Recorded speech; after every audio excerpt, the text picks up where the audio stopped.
The snow fell in heavy blankets, the wind erupting into a downright fury as I strained to see the road in front of me. Silence continued in the car, my friend gazing out the window for an extended period of time before finally slumping back into his seat. "Welp," he sighed. "There it is, one of the prettiest views in all of Colorado." I glanced to my right. Fog and sheets of snow wrapped at his window, the valley floor plunging below us, barely visible for 100 feet or so. After that point, a white void reflected my headlights back at us, jagged mountains barely visible as black silhouettes in the distance.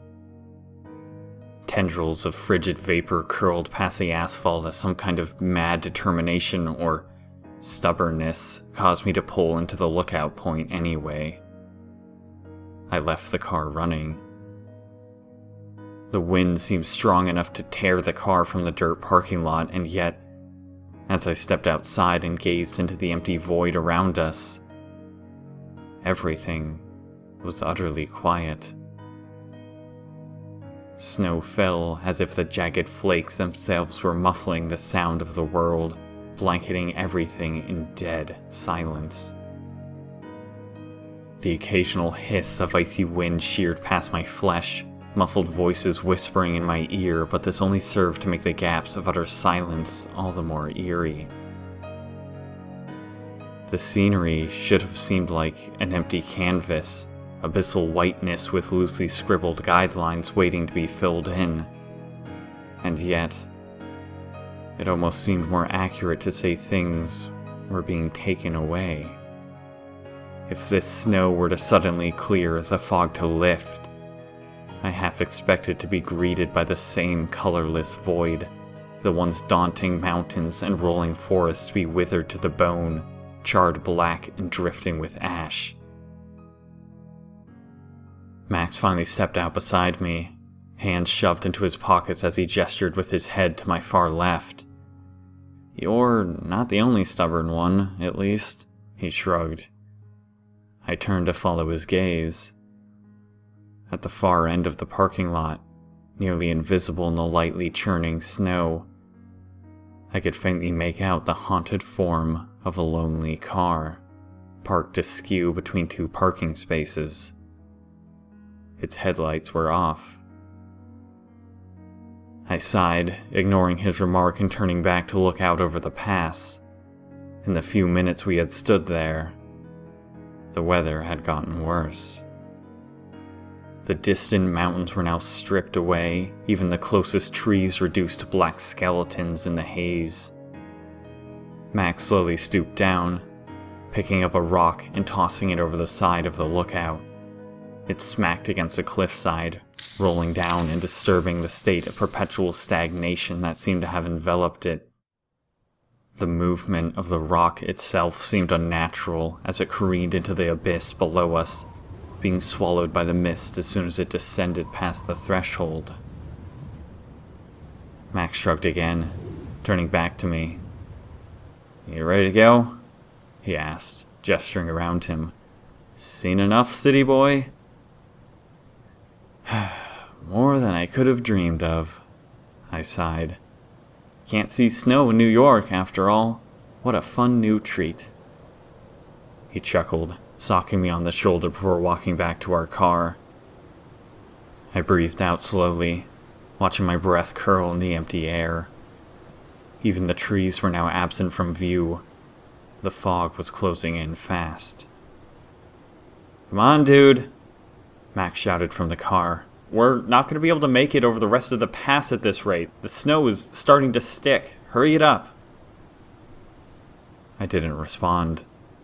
Just took one last sweeping glance of the haunted, invisible valley in front of me. As my gaze settled to the left of me, I again saw the lonely car, even less visible now as snow began to accumulate on top of it. I paused for a minute. There was actually quite a bit of snow on it. I glanced back to our car. Nothing. Not a flake managed to stick to it, Our engine was still running, I suppose, and we had the heat blaring, but if that was the case, how long had that other car been there with its engine off? "Dude, you listening to me?" Max again shouted to me, waving me down. "We're gonna get trapped up here, let's get a move on." All right, I shouted back, taking one last peek at the lonely car before beginning to walk back to Max, shaking my head.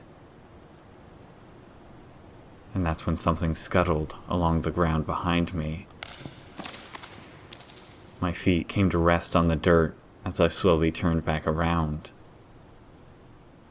My eyes narrowed. It continued moving, slowly rolling closer before finally losing its balance and toppling to its side. A rock. I took a step closer.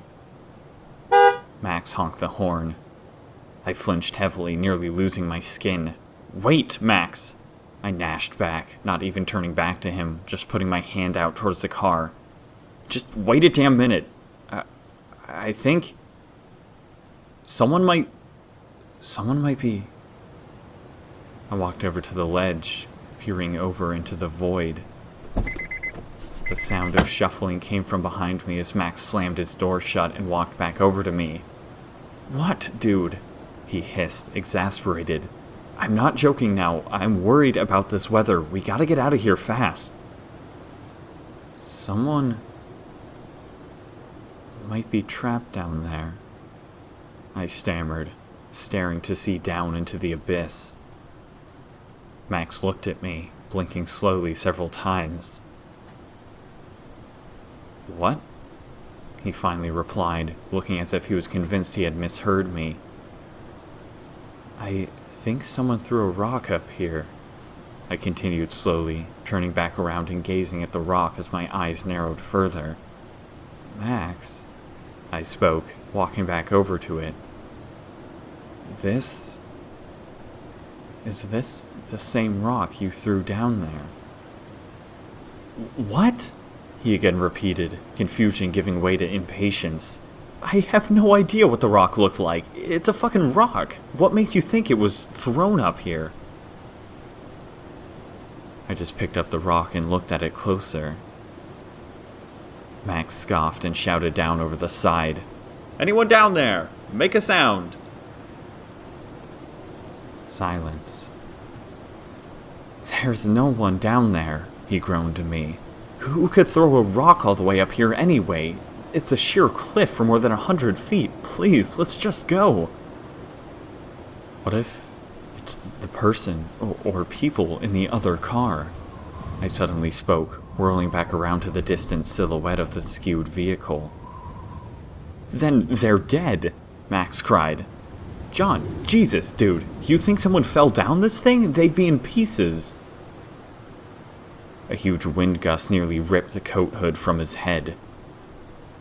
"I'm checking the car," I affirmed, beginning to walk towards it. Max angrily sighed, having to follow behind me to keep talking. "Going down this thing is suicide in bad weather," he hissed. "John, if we get too much snow on the roads, they'll be undrivable. It could be days before they clear up enough if this kind of weather keeps up." "Yeah," I nodded absent-mindedly, my heart clenching as I could already see no one was inside the car. The seats were vacant. But that wasn't the worst part. Close enough now to touch it, I could see that the interior was layered with snow. The driver's side door was wide open, sharp form swaying in the ghastly wind. The car wasn't simply turned off. It had run out of gas. A long time ago.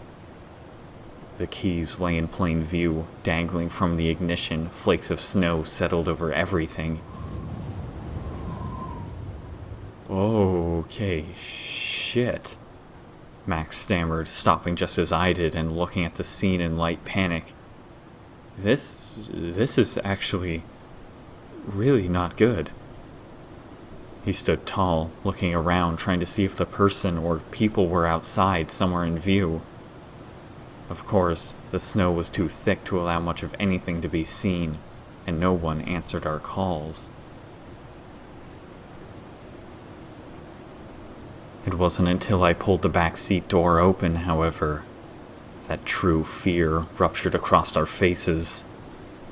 As soon as the heavy metal swung open, the wind ripped inside, swirling the snowflakes around, and uncovering the mess inside. A howling face shrieked out from beneath a layer of snow, pale, gray skin stretched impossibly taut around the skeletal form. Its eyes were clouded and dim, cavernous mouth unhinged and frozen in a drawn-out, horrific scream. Flesh lay around it in cold, rigid heaps. The fingers of the cadaver seemed to be clutched around another hand that disappeared into the snow. And yet, as the flakes whipped around in the violent wind, it became clear that the hand led to nothing at all, the limb severed just past the wrist.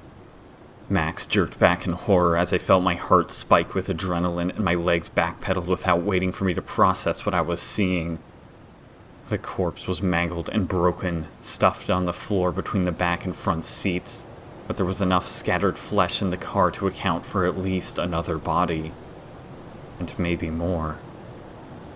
Max said nothing. I don't think he was capable of forming words. I knew I wasn't. Instead, he just started fumbling back towards our car as I followed, stealing panicked glances into the suffocating blankets of snow enveloping us. The gruesome scene quickly became lost to the mist, and I was suddenly convinced that if I let my eyes wander, I would look back to see the horrific corpse screaming with its outstretched jaw as it bounded towards us, gangly limbs tearing across the snowy ground. And yet nothing came from the fog. The car was so entirely invisible now that there was no way to even prove it existed at all anymore. And yet the fear didn't wane one bit. We were nearly to the car by the time the second rock came vaulting up from the cliff's edge. Shrieking into view, it barely missed the windshield of our car, instead impacting the aluminum siding and leaving a small dent before rolling to the ground. The sound it made, the metallic ping, was the first sound other than wind we had heard for a while, and to say it felt out of place would be an understatement.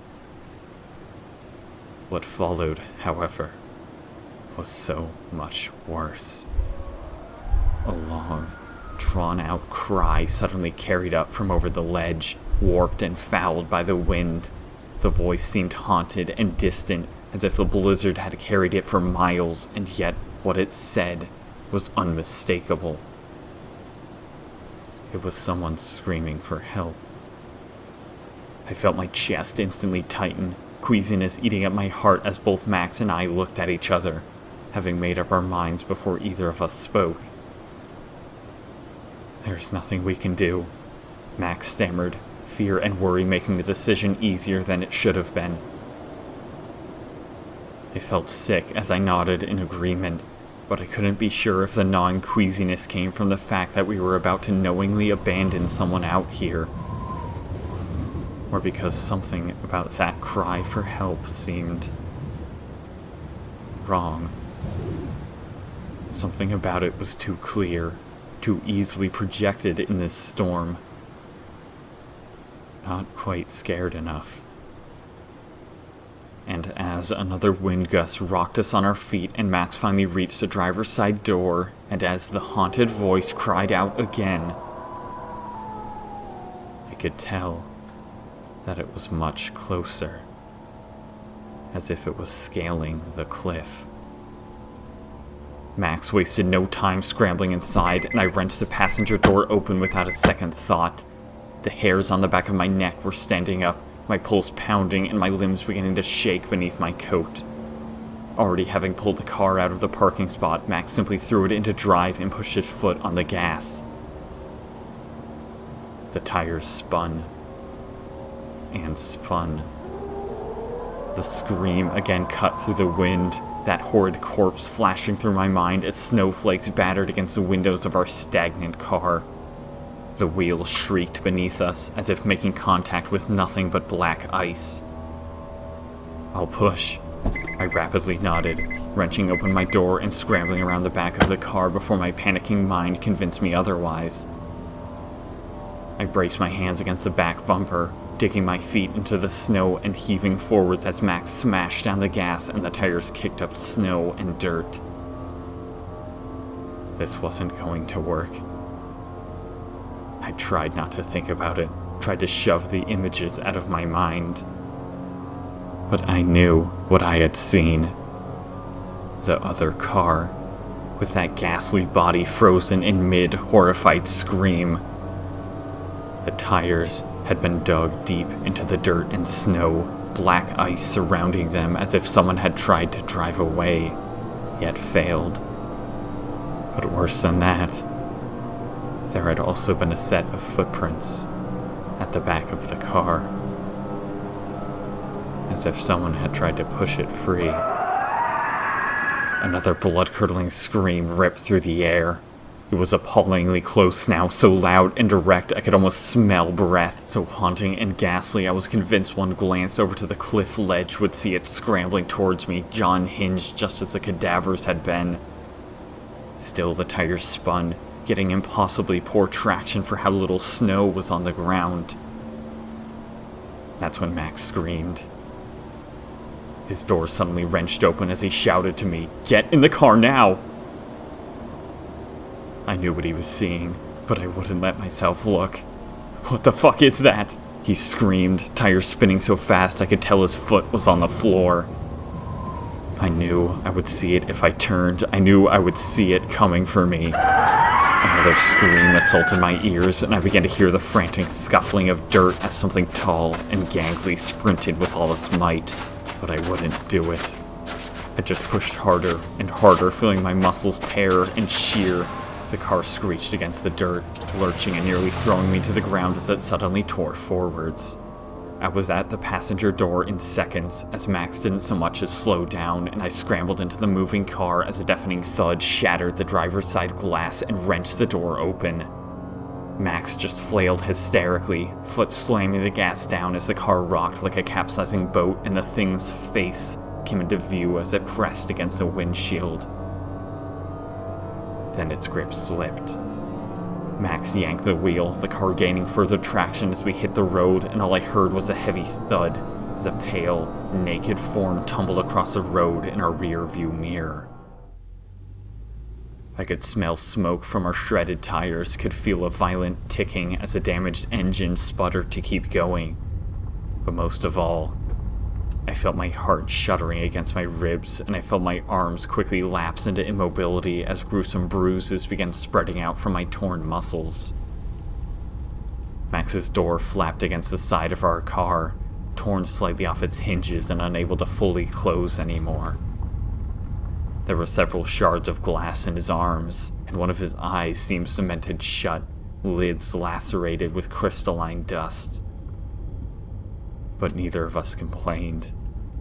Neither of us said so much as a word the entire way down the pass. We had both seen it.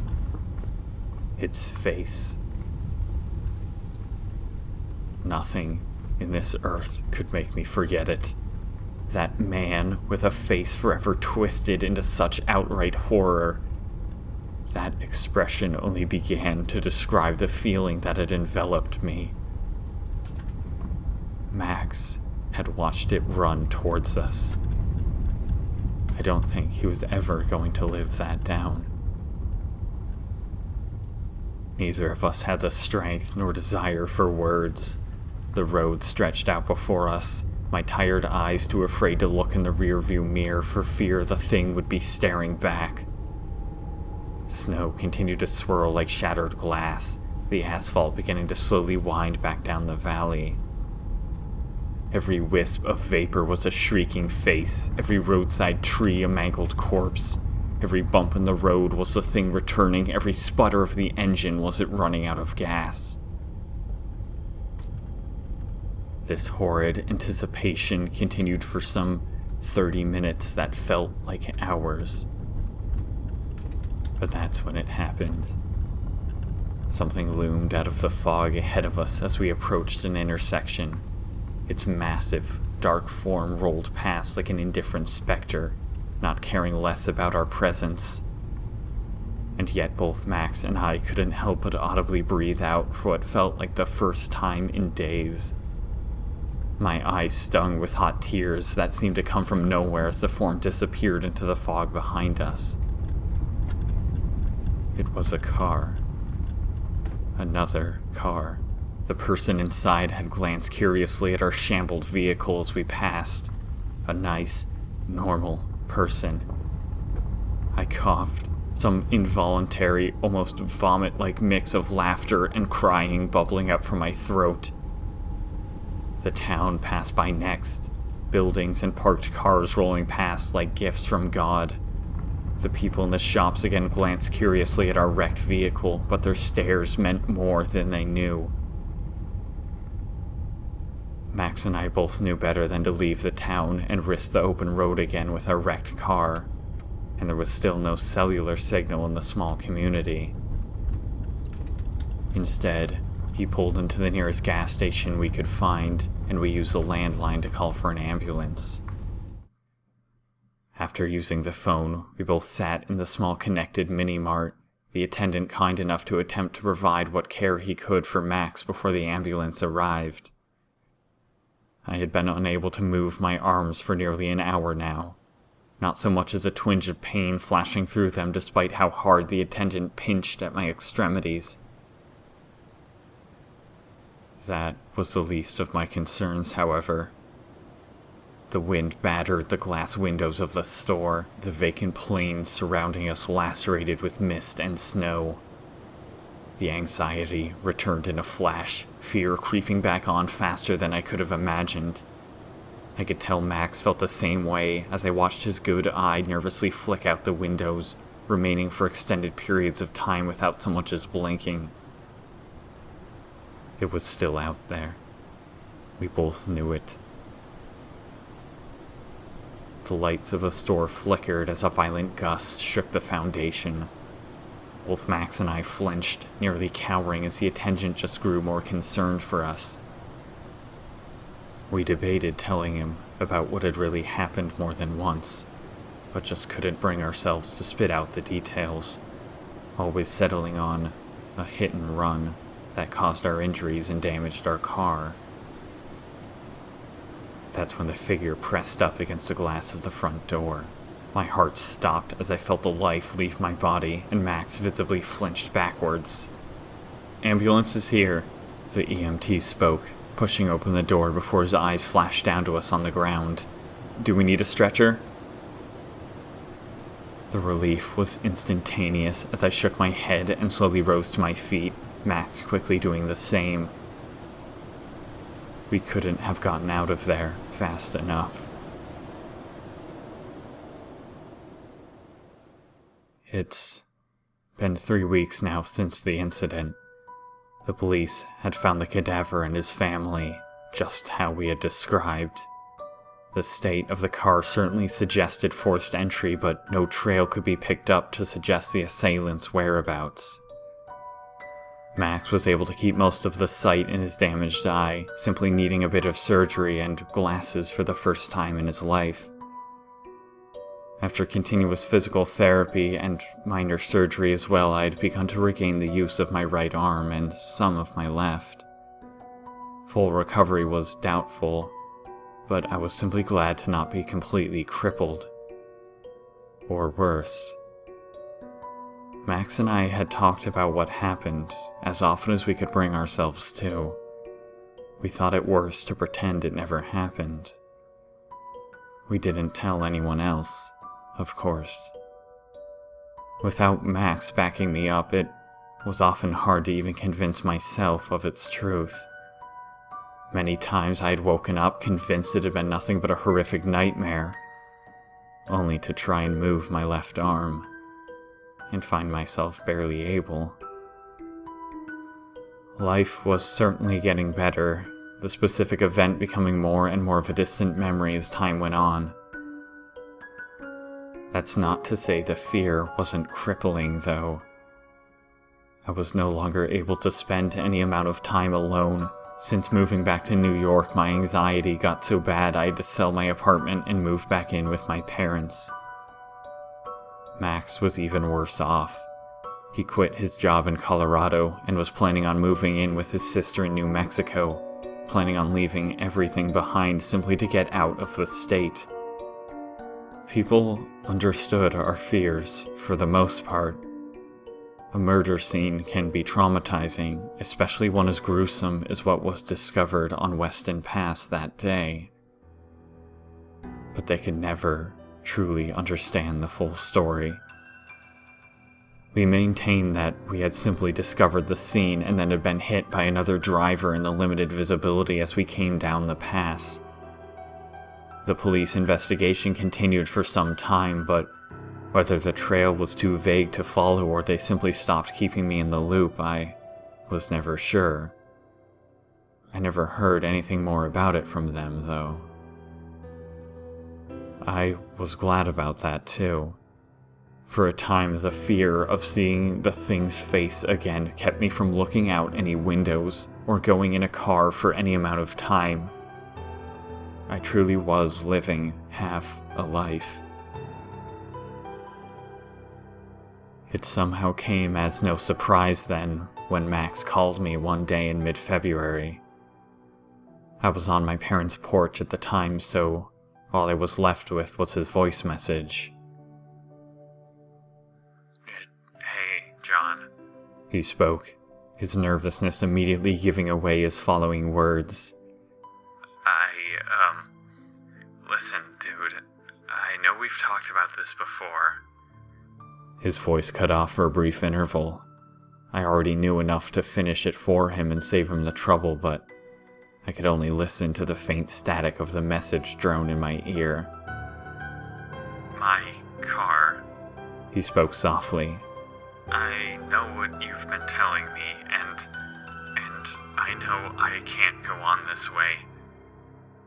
My sister is flying to meet me in Colorado before I head back with her. We're going back to the town, just outside Weston Pass. We're gonna go pick up my car, see if it's even still running, or tow it back if we need to." I swallowed hard. "Listen, man," he stammered. "That car is a piece of shit anyway. That's why I felt I could leave it there all this time, but that's not really the point. I can't. My therapist... I have to go back, dude. That's what this is about. I don't care about the car. Well, you know this fear is making life hell. If we could just see that place again. Not the pass, just the town. Start small. It might help, dude. I need you. You need to be there." The phone felt hot against my face, my hand trembling lightly as I tried to breathe calmly. I am going with or without you," he continued softly. "I really think it might help, though. Kind of exposure therapy, I guess, and it would mean a lot to me." My fingers clenched on the device. I'm scared," he affirmed quietly. "It'll probably be snowy as hell, just like that day. That's kind of the point. Listen, I understand if you can't do it, just... It's something to think about. We're leaving a week from now. Think about it, please. Let me know, dude. I'll talk to you again later."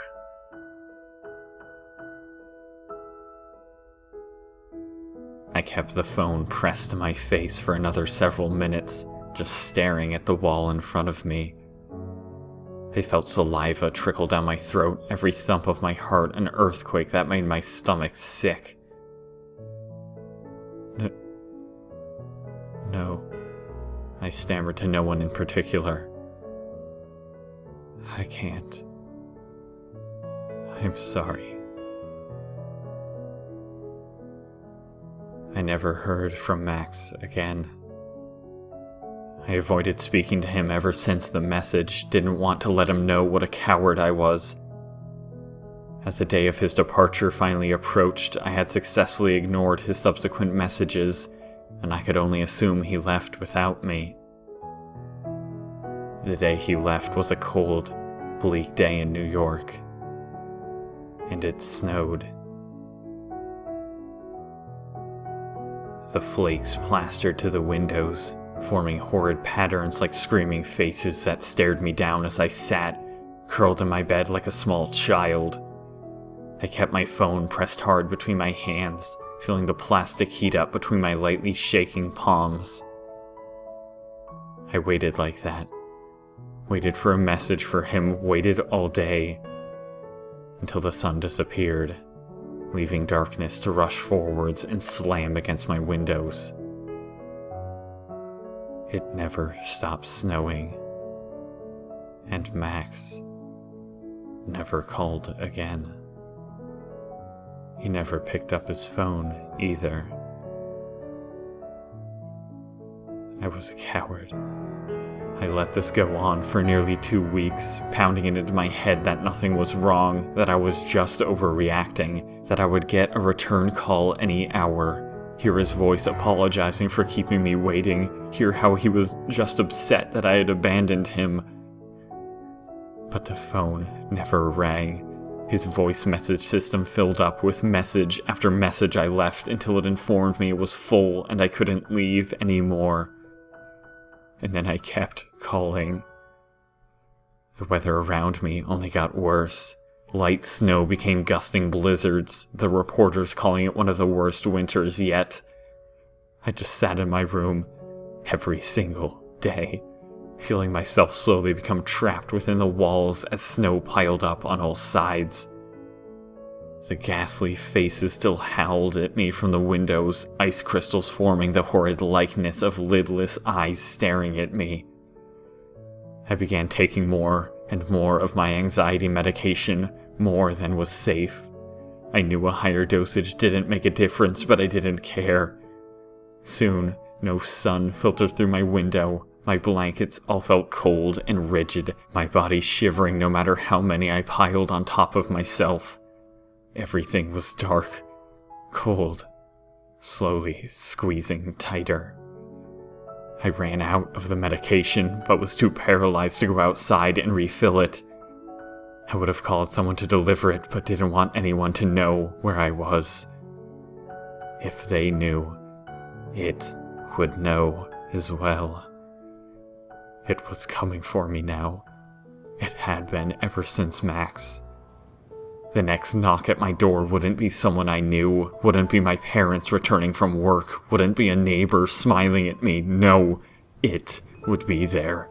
Its face would be pressed against the glass of the door, gangly fingers scratching at the knob.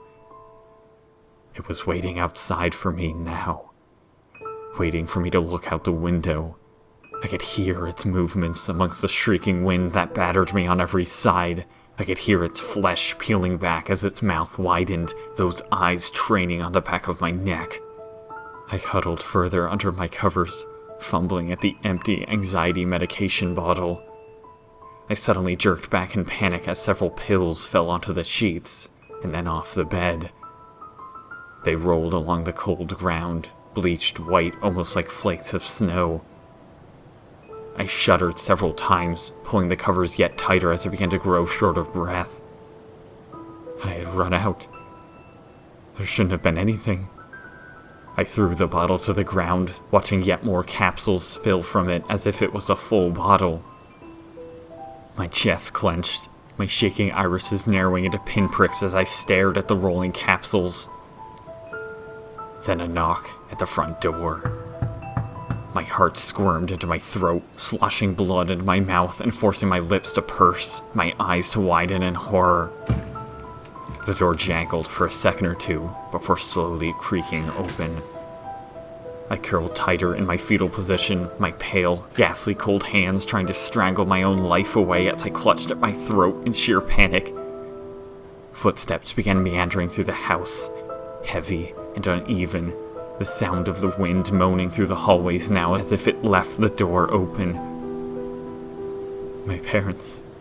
I didn't dare look at the clock to see if it was time for them to come home from work. I just had to pray. I rushed my hand out from the covers, scraping it along the floor and scooping up a handful of the capsules littering the ground, immediately shoving them into my mouth and swallowing hard. The footsteps were growing closer. I grabbed another handful, entire body quaking as I began to hear breathing, something running its hand along the wall as it crawled towards my room, heavy footsteps thumping amidst the wind. My parents.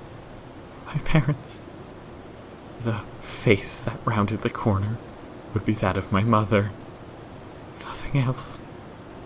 I grasped at my head, fingers tearing into my flesh as the footsteps rounded the hallway, but suddenly stopped, inches from my doorway. What ended up coming around the corner was so much worse.